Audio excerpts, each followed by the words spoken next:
They thought we were just another species. That was their first mistake. The Zarn Collective had conquered over 100 worlds by the time they reached Sol. Efficient, cold, and surgical in their expansion, diplomacy wasn't their way. They arrived with fleets the size of cities, confidence bolstered by centuries of dominance. But they had never faced humans. Not truly. Orbiting above Saturn's rings, the Ares lay cloaked in passive mode. No signals, no movement, no signs of life. Just a silhouette among debris. A lone warship from a forgotten war, preserved by silence and shadow. We knew they would come, eventually. And when they did, we made sure the bait was ready. Commander Reddick stood in the control chamber, eyes locked on the slowly approaching alien scout ships, his knuckles white on the console. Around him, the bridge was dim, cold, silent but tense. Every officer had been drilled for this moment, not to fire, not to move, just to let them scan. "They're close enough," said Lieutenant. Corpsman, voice dry. "Scan sweep just hit our hull." Reddick gave a slow nod, eyes still forward. Now we wait. The Zarn ship, an elegant crescent of obsidian metal, hovered silently in front of Ares.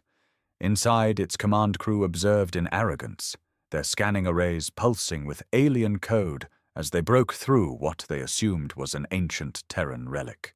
They weren't prepared for what they found. The ship wasn't dead, it was sleeping. As their scanners dug into the systems, they triggered what humans called a data coffin. It was designed not just to defend, but to infect, pumping false telemetry into enemy systems, showing them curated images, logs, and simulations. Not lies. Truth sharpened into a weapon. The Zarn command feed exploded with scenes of human warfare.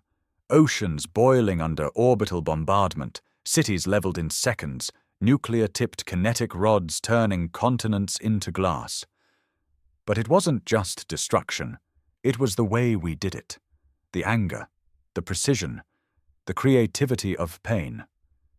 Then they found the Harvester Protocol, a classified log showing how Earth's warships recycled battlefield corpses into fuel and nutrient paste during the siege of Ganymede. Not because we had to, but because we didn't want to waste resources. Efficient, cold, human. Back on their ship, the Zarn officers froze. Their commander, a being with 4 brains and no fear of death, dropped his translation rod. His mouths quivered as more logs poured in, showing POW interrogation methods, orbital hostage holds, AI-assisted genocide simulators. And the worst part? It was all standard, procedural, approved by command. He whispered something in his native tongue, and the translator AI barely caught it. "They don't fight like us. They fight like nightmares given purpose." In the Ares, Reddick let out a breath he didn't know he was holding. "They're retreating," Corpsman muttered, surprised. One just crashed into its own carrier, total panic. Reddick cracked a smile for the first time in days. Good. Let them run. Let them spread the fear. No weapons fired, no engines roared, just one silent warship, sleeping above Saturn, and the terror it planted in alien hearts. This wasn't a war. Not yet. This was the warning shot. The retreat wasn't clean. It never is when fear takes over. The Zarn scout fleet scrambled like startled insects, slamming into each other in their panic.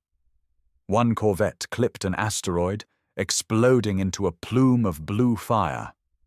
Another fired blindly into the void, targeting shadows its sensors claimed were boarding pods. They weren't. We hadn't moved. Commander Reddick watched it all unfold from the bridge, silent and still. His crew didn't celebrate, not yet. They knew better. This was the beginning, not the victory. "Status on the probe?" he asked finally. Transmission confirmed.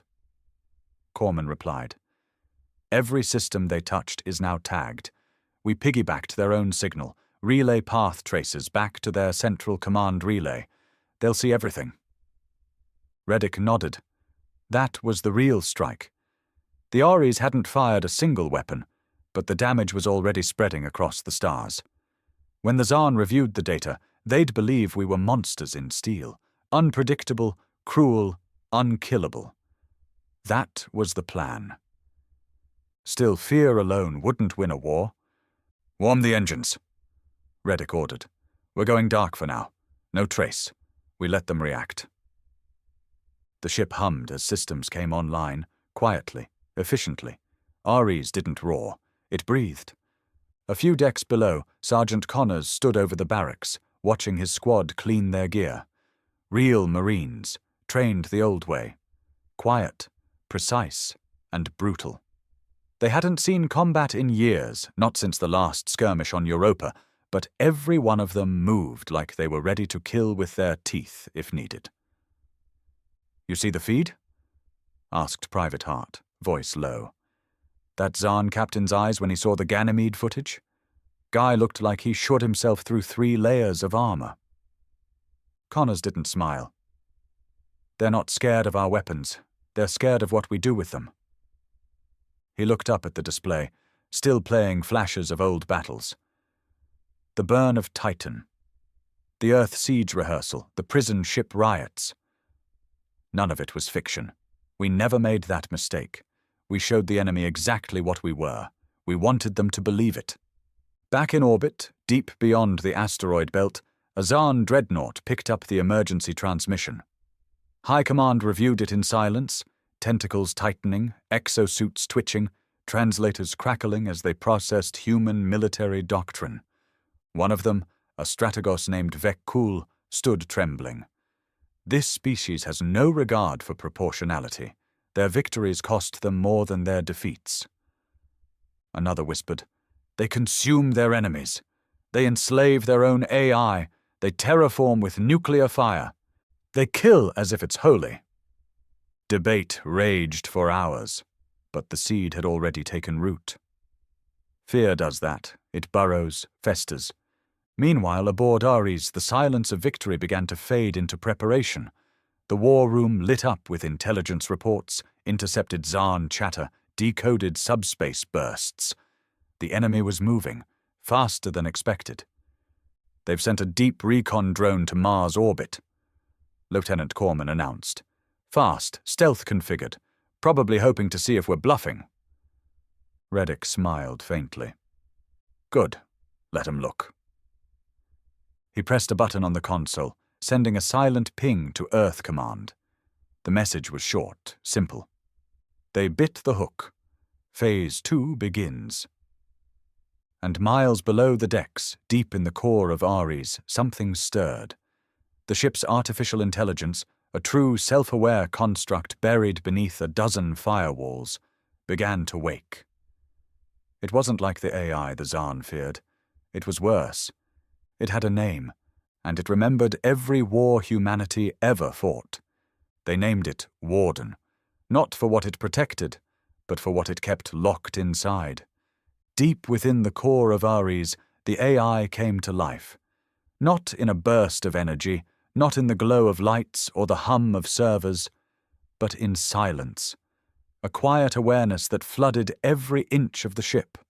Cameras blinked, pressure sensors adjusted, redundant systems came online, and the entire warship shifted like a predator stretching before the hunt. On the bridge, Commander Reddick felt the subtle vibration beneath his boots. He didn't need anyone to confirm it. "It's awake," he muttered. Lieutenant Corman looked uneasy. Wasn't protocol to keep Warden in sleep state until direct threat to Earth? "It was," Reddick said flatly. "But if that recon drone even glances at our planetary defense satellites, it qualifies. Warden knows the difference between curiosity and prelude." A soft voice filled the bridge, male in tone, but devoid of warmth. "Ares systems online. Scans confirm alien reconnaissance. Threat probability, 73%. Recommend strategic escalation. Do I have command permission to proceed? Reddick didn't answer immediately. He stared at the tactical hologram above the central console. It showed the Zarn's deep space positioning. Scout drones here, patrol ships there, and just beyond the asteroid belt, a looming dreadnought awaiting orders. They weren't attacking, not yet, but they were probing, calculating, just like humans would have done. That made them dangerous. You may proceed, Reddick said finally. Acknowledged. With that, Ares began to shift. Armor plates adjusted to redirect scanning fields. Weapon systems cycled in complete silence. The hull itself refracted detection frequencies, sending false signals into the void. It was the difference between hiding and pretending to be weak. Meanwhile, Warden reached out across secured Terran satellites, linking with defense grids and deep space traps positioned across the solar system. It activated sleeper mines, defense satellites, and AI-assisted hunter drones that had been silent since the Mars Protocol Treaty. Phase 2 wasn't about direct confrontation. It was about control. Across the void, the Zarn recon drone reached Mars orbit. It transmitted everything it saw: standard planetary defenses, mining facilities, moderate civilian sprawl. But then something changed. Its sensors flickered. Static. Blinding heat signatures. Then nothing. It was gone. No explosion, no trace, no transmission, just void. High above Jupiter's shadow, aboard the Zarn dreadnought Kovareth, the Strategos stared at the blank feed with mounting dread. This is deliberate, one of the bridge officers hissed. They let us look, and then closed the curtain. Psychological warfare, muttered another. They show us chaos, then vanish into calm. It's bait. Strategos Vekul clenched two of his hands. Number, it's worse. They want us to act without knowing. They're testing our fear response. And the truth was, it was working. Back on Ares, Reddick listened as Warden recited intercepted Zarn chatter. Panic building. Doubt spreading. Their formations were breaking symmetry. Patrols overlapped. Orders were contradicting. It was like watching an orchestra fall apart. They're unstable, Warden noted.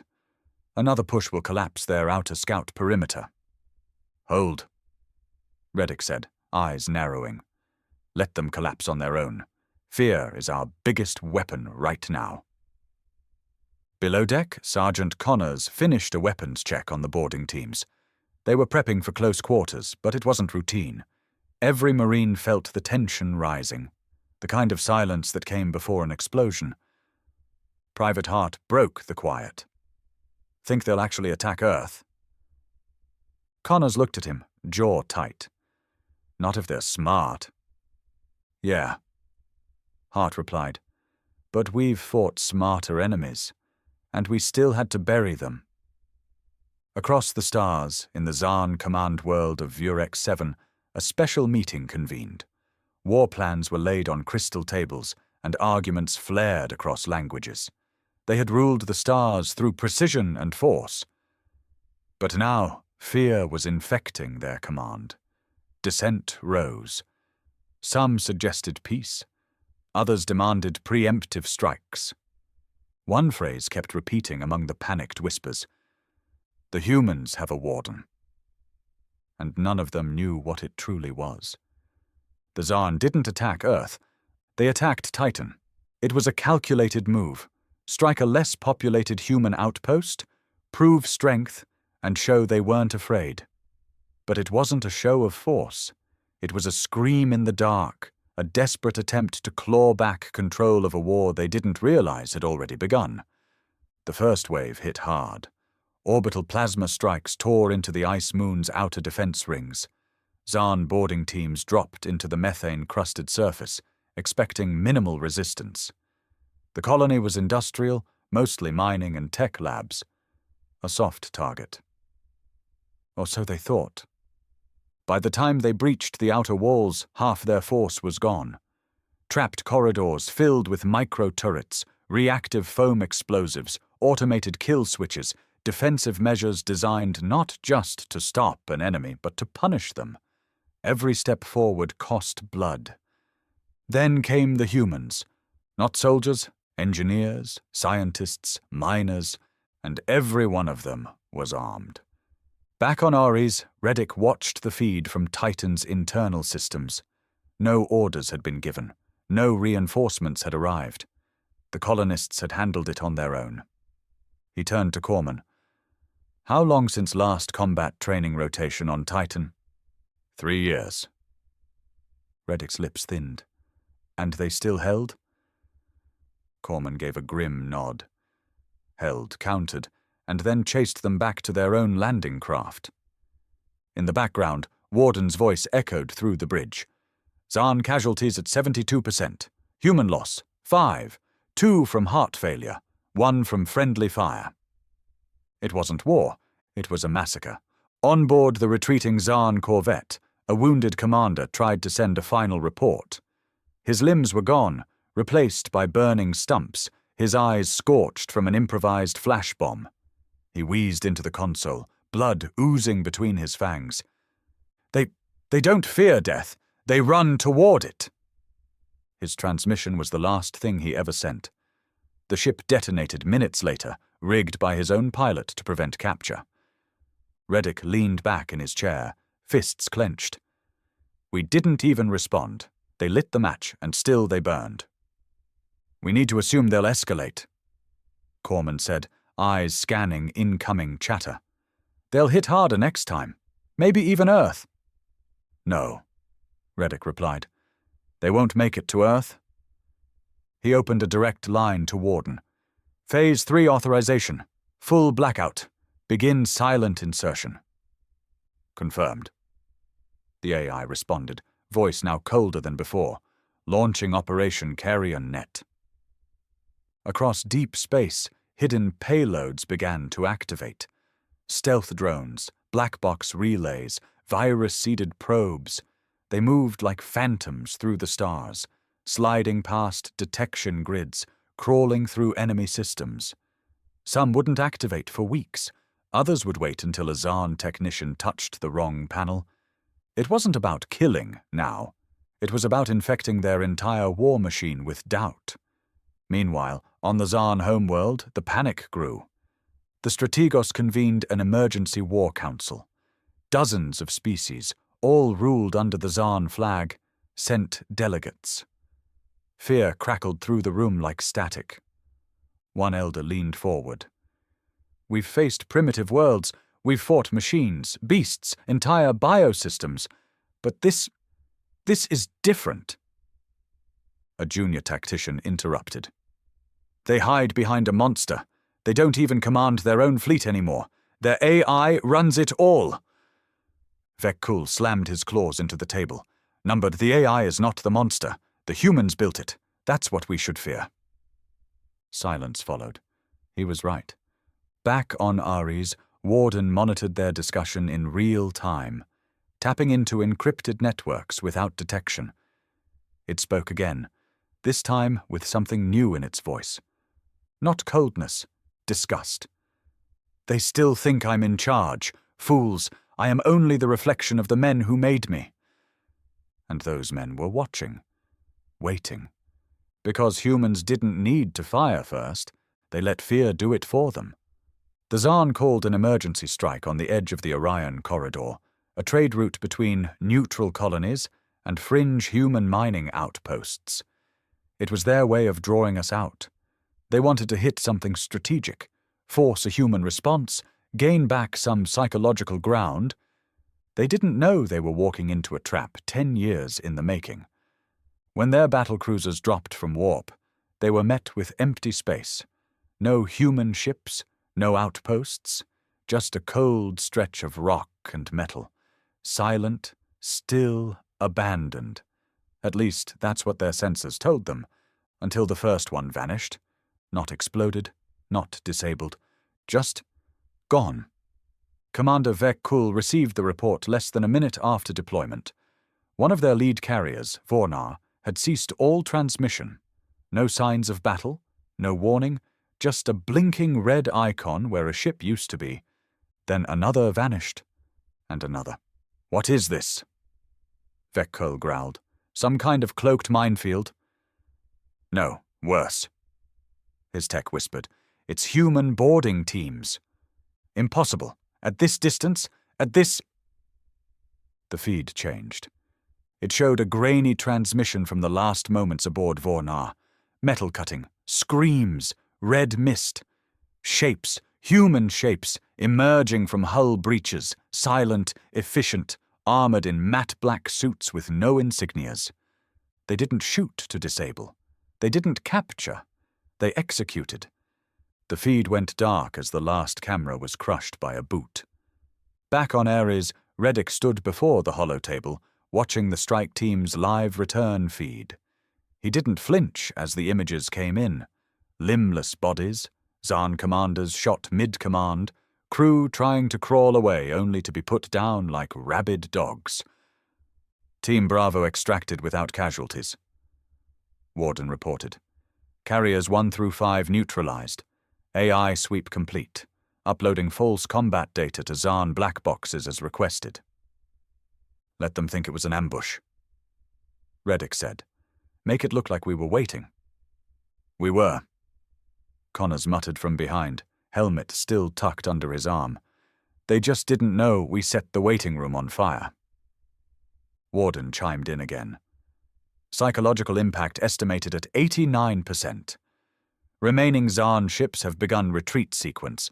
Internal comms report mutiny." Reddick turned to Corman. "They're unraveling." "Piece by piece," she confirmed. "There's chatter in their command chain.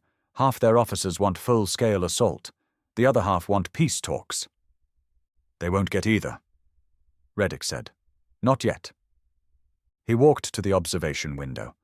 Out there, in the void, the stars didn't care who ruled. The war wasn't about territory, not anymore. It was about reputation. And humanity's reputation had just shifted, from unpredictable survivors to systemic annihilators. They were no longer the underdogs. They were the ghosts in the void. The Zaan tried to respond with diplomacy. They sent an encoded transmission, white flag coded, requesting a parley. They didn't even demand terms, just a plea. It was ignored, because the Ares had gone dark again. No signal, no trace, just fear rippling across the galaxy like a virus. Far from the warfront, a Zaan propaganda station tried to spin the story. Humans were brutal, yes, but fractured. Cowards. Mad creations turned loose by failed ethics. But the people weren't listening. They had seen the footage. They had watched their leaders panic. And somewhere, in every mind infected by that quiet fear, the same thought grew. If this is what they do without provocation, what happens when they get angry? The first official surrender came from a Zaan subfleet stationed near Zeta 4, a resource system that had once been the pride of their empire. They didn't even wait for human contact. They just left, dropped their weapons into orbit, powered down their ships, and sent out a blind transmission. "We want no part of this war. Let us go." And so they went. No fight, no demands, just fear. Pure, suffocating fear.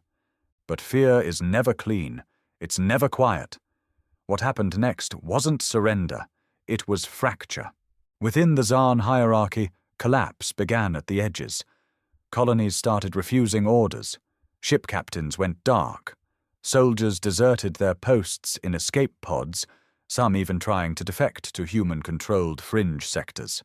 One Zaan broadcast even showed an officer slicing his command insignia off with a plasma cutter, screaming about death ghosts in black armor. They weren't wrong. They just didn't understand what they were dealing with. Because this war had never been about battlefields, it was about control, perception, fear weaponized with surgical precision. On the bridge of the Ares, Reddick watched it all from a sea of holograms, live feeds, intercepted comms, social collapses, riots on alien colonies, even civil mutinies. Warden processed it all in silence, voice calm but electric with purpose. Target morale has dropped below recoverable threshold. Cultural panic threshold surpassed. Predicted societal disintegration. 11 weeks. Corman looked away from her screen, visibly disturbed. They're breaking from the inside. We haven't even hit their core worlds yet. That's the point, Reddick said. Let them do the bleeding for us. But not everyone agreed. Back below decks, Connors sat with his men, hard-eyed Marines, still geared up, still tense. They weren't built for waiting. They were built to kill. And the longer they watched the war be won through whispers, the more they itched for something physical, something final. They're running scared, Hart said, but it feels like we're pulling punches. We are, Connors muttered. It's what Command wants. No Earth strikes, no civilian targets. Just let them rot from inside. Feels soft. Connors shot him a look. You think mind-fucking a galactic empire into collapsing without firing a real shot is soft? Hart didn't answer. He didn't have to. Because deep down they all felt it. The craving for a final hit. The kill shot. They got it. 2 weeks after Zeta 4's surrender, a rogue Zarn warband, one of the splinter groups resisting the collapse, launched a last-ditch assault on an unarmed Terran science vessel orbiting Proxima b. No weapons, no Marines, just researchers. They didn't just destroy the ship, they broadcast the massacre, live, scientists pleading, screaming, begging. The feed ended with a laughing Zarn officer dragging a human corpse across the floor before torching it with plasma fire. That was the match. Reddick stood in silence as the footage ended, every muscle in his face frozen. Even Warden didn't speak for a long moment. Then softly, like a cold breath in winter. Authorization granted for full retaliation. Earth Command has lifted engagement restrictions. Reddick turned toward the war room. Prepare the Leviathan. A silence spread across the room, broken only by the beeping of systems activating. Corman whispered, We're unleashing that? Reddick didn't even turn. We gave them a chance to surrender. They answered with corpses. Miles below the Ares, buried in its deepest armored hull, the Leviathan was coming online. A ship within a ship. A weapon so massive, so grotesque in its scale, that it had never been activated. It didn't need to be. Until now, it wasn't just war. It was retribution. The Leviathan was never meant to be real. It had been a deterrent, a myth wrapped in steel, whispered about in the back rooms of command stations and intelligence briefings. Even most of the Ares crew had never seen it. They knew it existed, tucked deep beneath reinforced decks and black-coded vaults. But what it could actually do, only a handful had clearance to understand. That changed the moment Earth Command lifted the final restriction. Commander Reddick stood in the activation chamber as the last of the biometric locks hissed open. The core gate split in 3 jagged arcs, each embedded with centuries of military history. Campaign names, classified operation codes, the names of every Terran outpost that had ever fallen. It wasn't decoration, it was memory, burned into the hull like scars on a warrior's body. Inside, Leviathan waited. It didn't look like a weapon. It looked like a sarcophagus, 60 meters long, plated in reactive armor, shaped like a torpedo, but lined with a skeletal framework of rotating fusion coils. The surface bore no symbols, no flags, only a single engraving near the control socket. Made in silence. Deployed in hell. Lieutenant Corman watched from the observation platform, her face unreadable. What's the payload, sir? Reddick didn't answer at first. He approached the command console, placed his hand into the control socket, and waited for the DNA confirmation to complete. Only then did he speak. 3-stage weapon, primary. Orbital EMP burst to fry all planetary comms and defense grids. Secondary, kinetic impact at hypersonic velocity. Tertiary. He paused, voice tight. Tertiary is an AI payload. Warden's dark half. Corman stared. I didn't know Warden had a dark half. Reddick's face was grim. He was designed with one, in case we ever needed to take down a species from the inside. Below them, the Leviathan hummed awake. Lights flickered. Magnetic rails charged. The payload wasn't just ready, it was eager. Half a galaxy away, the Zarn homeworld buzzed in confusion and conflict. The last massacre had galvanized what remained of their fractured fleets. Dozens of commanders now vying for control, each with different strategies, none with cohesion. Some demanded peace. Others cried for a counterstrike. Most just wanted to survive the next broadcast. They didn't know Earth was done broadcasting. They were about to be silenced. The Ares dropped out of Cloak 5 clicks beyond Vurex 7, the Zarn capital. No build-up, no fanfare. Just a sudden spike on every sensor across the system. An ancient warship materializing like a ghost from humanity's nightmares. Zarn defenses spun into motion instantly. Missile silos primed, interceptors launched, planetary shields flared to life. But they weren't fast enough, because Ares wasn't alone. Behind it, 6 unmanned ghost frigates flared into existence, remotely piloted decoys, each carrying enough jamming power to scramble half a fleet. They raced ahead like wolves toward a bleeding herd, drawing fire, distracting sensors, triggering false alarms. The chaos was instant and total. In that moment, Reddick gave the order. Release the Leviathan. The weapon launched with no sound, no blaze of glory. It slipped from the underbelly of Ares like a shadow, sliding into the black of space, cloaked in silence and cold. And then it moved, faster than anything the Zarn had tracked before, faster than most ships could react to. It streaked toward Vurex 7's upper atmosphere in a straight, unbroken line. The Zarn fired interceptors, railgun bursts, antimatter torpedoes, but nothing landed. The Leviathan didn't dodge. It didn't need to. It was already inside the kill radius. The EMP burst came first.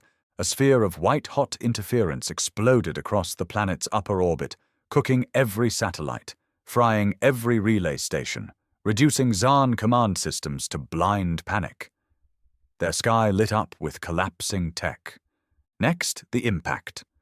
A chunk of kinetic metal, guided by AI and fueled by rage, slammed into the primary defense hub outside their capital.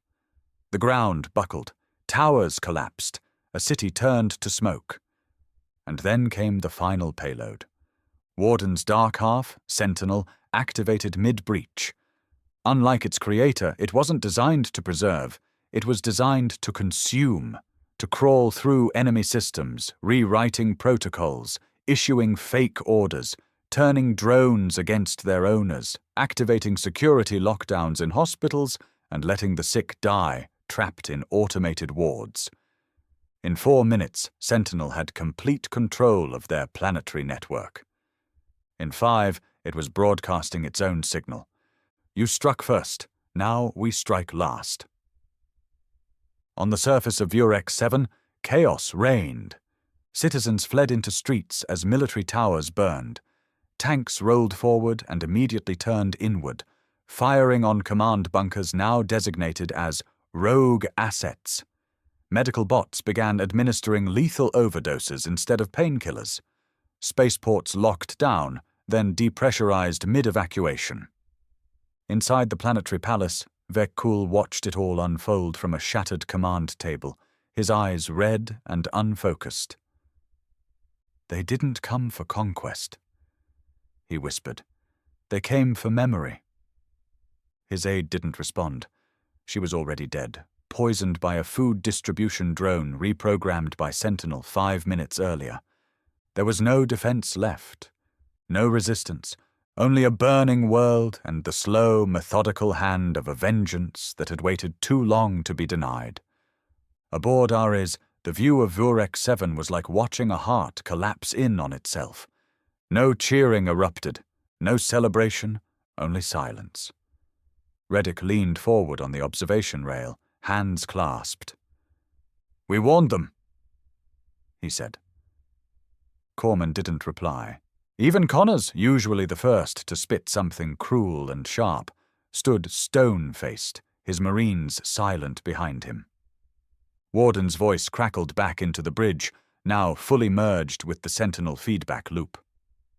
Planetary infrastructure collapsed, command systems non-recoverable, civilian resistance minimal, estimated 86% collapse of Zarn military function across outer systems within 72 hours. Reddick closed his eyes. This wasn't war anymore. It was extinction with a human face. In the following hours, reports poured in. Zarn colonies surrendering without contact, mutinies accelerating, entire fleets disbanding mid-flight. A few tried to retaliate, firing rogue torpedoes, calling in black market mercenaries. None of it mattered. The image had already been burned into galactic history, one Terran warship, one planet in flames, one AI voice echoing across 100 systems. This is what happens when you underestimate humanity. The message wasn't coded. It wasn't diplomatic. It was personal. And for every species watching from the sidelines, every civilization that had once debated whether humans belonged in the galactic fold, there was no longer any doubt. They didn't just belong. They dominated. Reddick sat alone in his quarters that night, the red glow of Vurex 7's burning surface still visible through the viewport. He didn't feel proud. He didn't feel regret. He just felt tired. Humanity had survived its trials. Earth had endured alien invasion, resource wars, internal collapse. But now it had proved something no empire ever wanted proven. That humans were not just the underdogs. They were the monsters in the dark, the architects of fear, and once awakened, they never went back to sleep. 3 months after the fall of Vurex 7, the Zarn Empire ceased to exist. No formal announcement, no treaties, just silence. Their communications networks, once bustling with strategic orders and imperial pride, had gone dark. What remained of their fleets were scattered, leaderless, drifting. The few surviving colonies had declared independence, some begging for Terran oversight, others retreating into isolation. Earth didn't occupy them. It didn't need to. The damage had already been done, not just to their infrastructure, but to their myth. The belief that they were the apex of galactic evolution had been shattered, and nothing bred rebellion faster than a wounded god. In the weeks that followed, stories spread like wildfire across star systems. The Ares, now infamous, became a name whispered with awe and fear. No longer a myth, it was a symbol, not of conquest, but of consequence. Other species began to send envoys, not to challenge, but to learn. They didn't come armed, they came careful. On the outskirts of a neutral space station, Commander Reddick sat across from a delegation of the Vakari, a reptilian race known for their cold diplomacy. They had once backed the Zarn through trade and quiet support. Now their tone had changed. "We ask not for alliance," said the lead envoy, his voice slow and rasping. "Only understanding. We underestimated your kind." Reddick didn't smile. He hadn't in weeks. "We never asked to be understood," he said. "We just wanted to be left alone." The Vakari nodded slowly. "And now you will be." Back aboard Ares, the mood was subdued. There were no parades, no medals, just long stares and longer silences. The crew knew what they had done, what they had become. In the ship's lower decks, Sergeant Connors oversaw gear inspections. His squad moved slower now, less talk, less bravado. They'd seen real war, and not just the blood. They'd watched an entire species break apart in their crosshairs. Hart sat on a crate nearby, armor at his feet, expression unreadable. "Ever think we went too far?" he asked. Connors didn't answer right away. "Doesn't matter," he finally said. "We were sent to end a war. We ended it." "But at what cost?"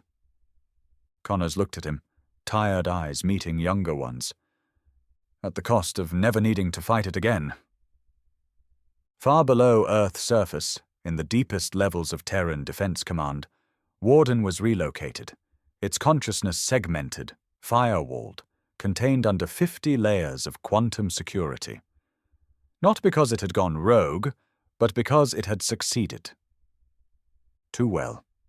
In his final report to Earth High Command, Reddick had written one line regarding the AI: "Warden did not corrupt. It adapted, and in doing so, revealed what we truly are when threatened." Earth's leadership read that line in silence. They knew it was not just about Warden. It was about them. The galaxy shifted in the aftermath. Humanity, once seen as chaotic and scattered, now carried a different aura. One of caution, of power not just earned, but survived.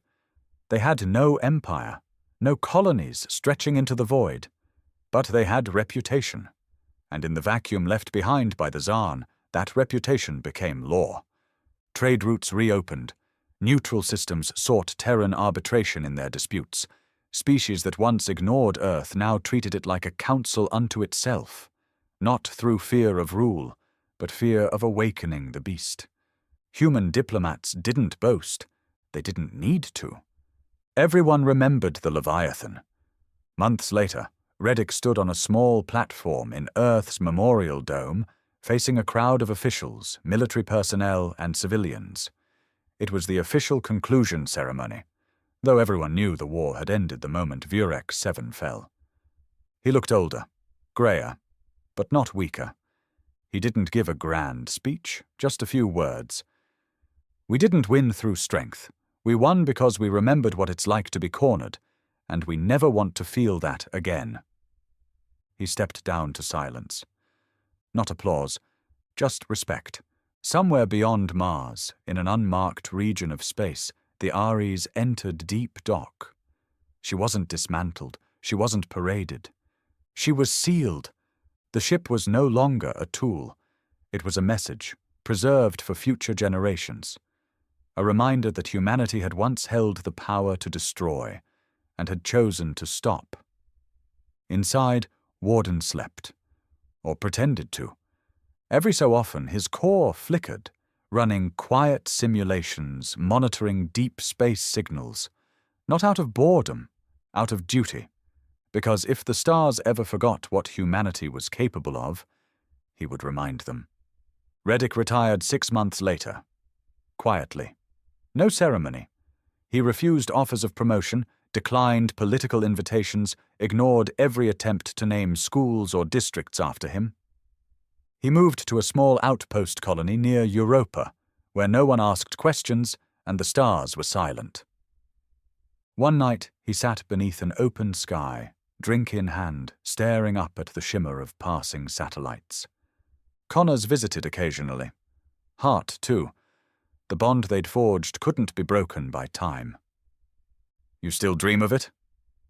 Hart had asked once.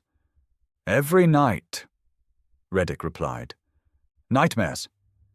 He shook his head slowly. "Number just memories."